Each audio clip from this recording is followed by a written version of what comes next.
En 1968, le général de Gaulle est au pouvoir. Sa politique est considérée comme conservatrice par de nombreux étudiants.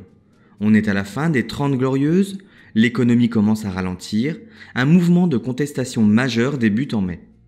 Mai 68 est à l'origine un mouvement étudiant mené par des figures comme Daniel Cohn-Bendit ou Jacques Sauvageot.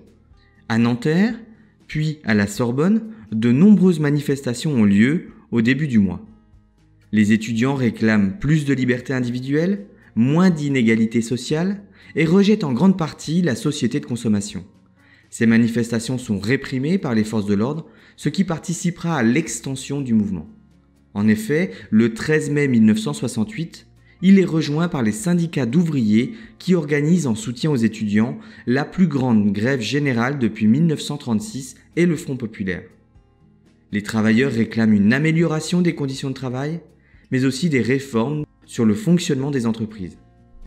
Le 25 mai, on compte jusqu'à 9 millions de grévistes, ce qui en fait un des plus grands mouvements sociaux de l'histoire de France. Après les mobilisations étudiantes, les revendications ouvrières, mai 68 prend une dimension politique. Les 25 et 26 mai, les accords de Grenelle sont signés entre le gouvernement et les syndicats.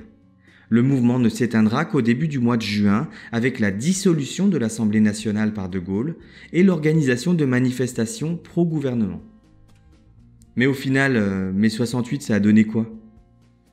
Mai 68 a influencé la France sur 3 niveaux : sociétal, social et politique.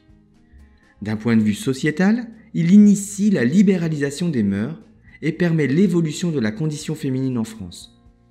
Sur le plan social, les accords de Grenelle rehaussent de 35% le revenu minimum et permettent une augmentation générale de 10% des salaires.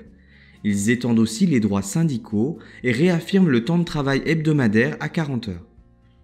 Sur le plan politique, enfin, les élections qui suivent la dissolution sont une victoire pour la droite et De Gaulle. À plus long terme, les événements de mai 68 deviennent un repère pour toute la vie politique française. Pour certains, mai 68 est devenu le symbole du soutien à l'assistanat et au laxisme. Pour d'autres, c'est un grand pas social et sociétal.